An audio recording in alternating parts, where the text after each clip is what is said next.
باڑی کا شکر گزار ہوں کہ انہوں نے ہمیں عزت بخشی، ہمیشہ کی طرح پیار دیا اور یہاں آ کے ہمیشہ ہمیں اپنائیت کا احساس رہتا ہے۔ اس وقت ملکی حالات، عالمی حالات، مقامی حالات کسی سے ڈھکے چھپے نہیں ہیں۔ ایک طرف غزہ پر اسرائیلی بربریت اور جارحیت، دوسری طرف ہمارے ملک پاکستان کا ہر آئے دن معاشی طور پر غیر مستحکم ہونا، اور اس کے ساتھ ساتھ 8 فروری 2024 کو ہونے والے انتخابات میں بدترین دھاندلی اور اس کے نتیجے میں بننے والی حکومتیں، اور اس کے بعد صوبہ سندھ کا حال آج دیکھ کر ایسا لگ رہا ہے کہ ایک اسرائیل کی بربریت کے نتیجے میں غزہ دنیا کا مظلوم ترین ایریا اور خطہ بنا ہوا ہے، تو دوسرے طرف سندھ کے حکمرانوں کے بدولت صوبہ سندھ بھی غزہ سے کم صورتحال سے دوچار نہیں ہے۔ 25 جولائی 2018 کے عام انتخابات کے دن رات کو نتائج آنے سے پہلے ہی، ابھی حتمی نتائج آنا باقی تھے کہ جمعیت علماء اسلام نے ان نتائج کو تسلیم کرنے سے انکار کیا، اور جمعیت علماء اسلام نے یہ موقف اپنایا کہ 25 جولائی 2018 کے انتخابات دھاندلی زدہ ہیں، جعلی ہیں، چور دروازے سے حکمران لائے جا رہے ہیں۔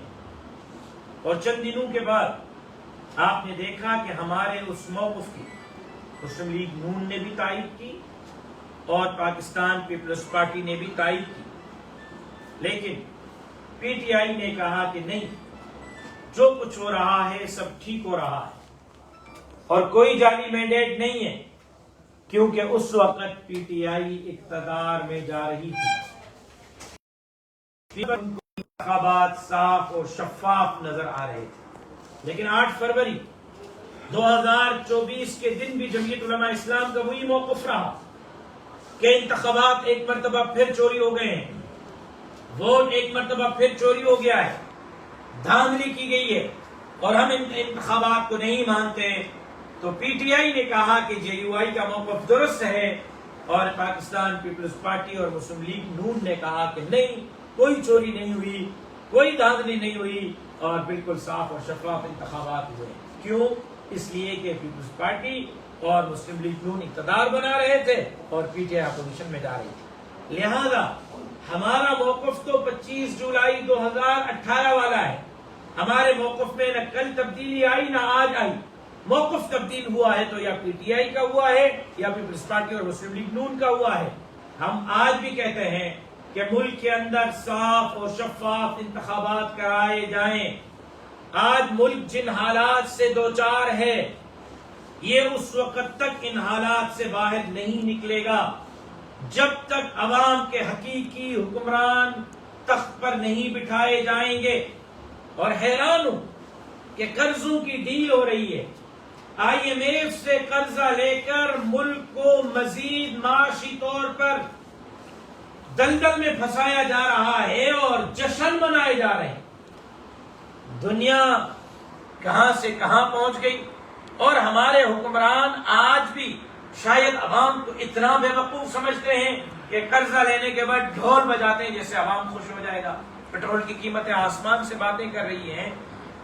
ملک اس وقت تک مستحکم نہیں ہو سکتا، پاکستان اس وقت تک مضبوط نہیں ہو سکتا، عام آدمی اس وقت تک مسائل کے دلدل سے باہر نہیں آ سکتا جب تک پاکستان میں حق حاکمیت اور حکمرانی عوام کے حوالے کی جائے، جب تک چور دروازے سے حکمران آتے رہیں گے، ملک معاشی طور پر امن امان کے حوالے سے غیر مستحکم ہوتا رہے گا۔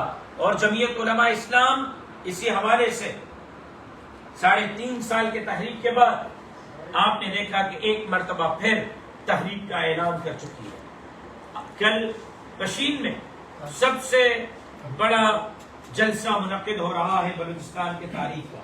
2 مئی کو کراچی میں انشاءاللہ سندھ کے تاریخ کا سب سے بڑا جلسہ منعقد ہوگا، جس میں صرف 8 فروری کے انتخابات کی بات نہیں ہوگی، جس میں صرف جعلی مینڈیٹ کی بات نہیں ہوگی، جہاں ہم ووٹ چوروں کو وہاں پر بے نقاب کریں گے، ووٹ کی چوری کو بے نقاب کریں گے، جہاں ہم انتخابات چرانے والوں کو بتائیں گے کہ عوام لاکھوں کے تعداد میں اس جلسے میں شریک ہو کر آپ کے اس عمل کی مذمت کر رہا ہے، وہاں ہم قبلہ اول بیت المقدس کے لیے آواز اٹھائیں گے، وہاں ہم فلسطین کے لیے اور مظلوم فلسطینی بھائیوں کے لیے آواز اٹھائیں گے، اسرائیلی بربریت اور جارحیت کے خلاف آواز اٹھائیں گے۔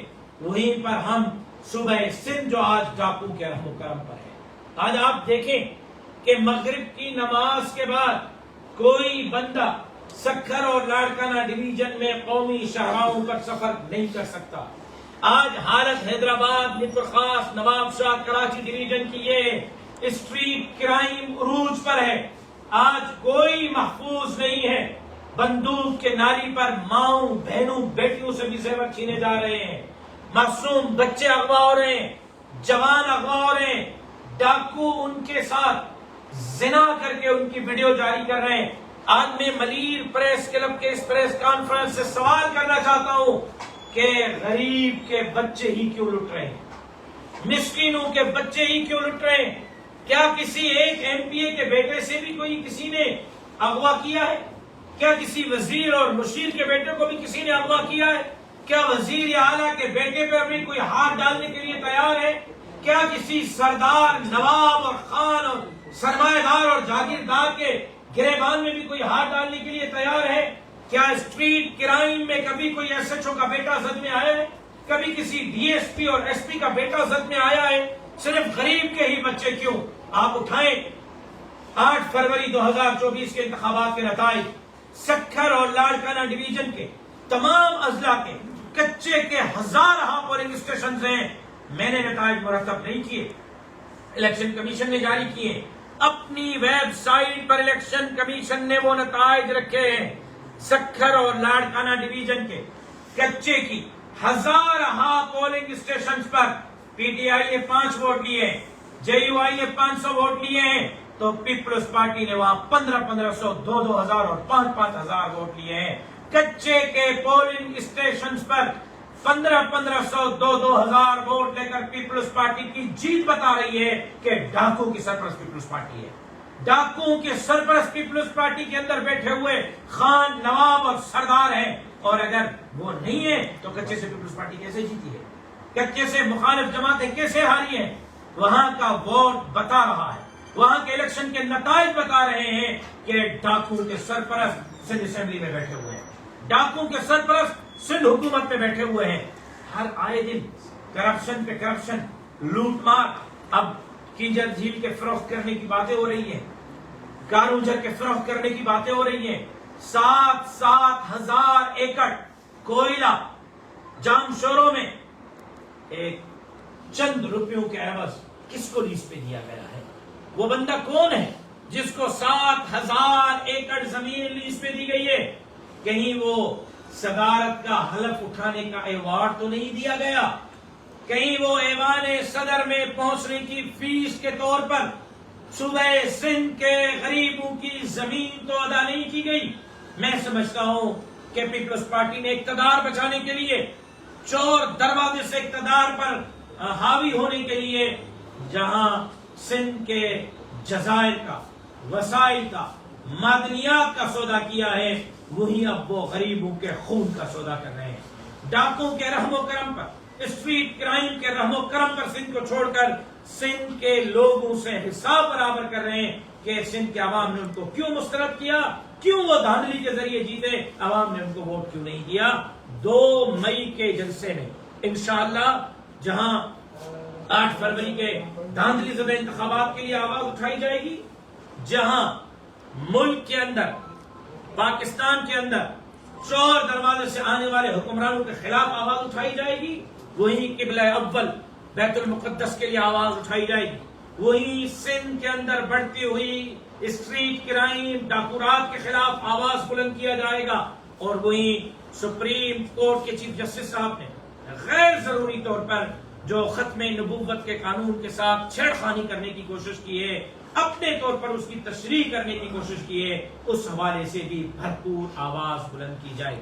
میں حیران ہوں کہ آج میرے بھائی جناب بلاول بھٹو زرداری صاحب نے اسلام آباد میں ایک سوال کے جواب میں کہا کہ مولانا فضل الرحمان صاحب کو صوبہ سندھ کی جماعت غلط گائیڈ کر رہی ہے۔ مولانا صاحب سندھ میں احتجاج کیوں کر رہے ہیں؟ احتجاج کے پی کے میں ہونا چاہیے۔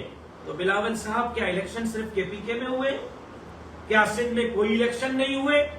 کیا بلاول صاحب آپ بتا سکیں گے کہ سندھ میں آپ کے مد مقابل جمعیت علماء کے علاوہ کوئی اور جماعت بھی تھی؟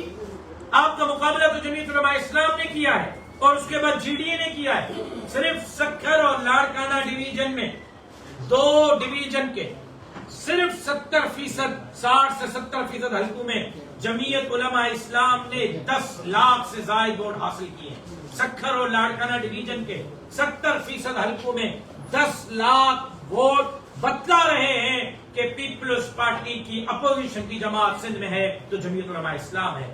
ہم نے ہر وقت نہ صرف ان کا الیکشن میں مقابلہ کیا ہے بلکہ ان کے ہر غلط اقدام کے لیے آواز اٹھائی ہے۔ سیلاب میں خدمت کی ہے، کرونا میں خدمت کی ہے، ڈاکوراج کے خلاف آواز اٹھایا ہے، سندھ امن مارچ کیا ہے، قانون جنگ کے دفاع کے لیے ہم نے اپنا جو ہے وہ بھرپور احتجاج ریکارڈ کرایا ہے۔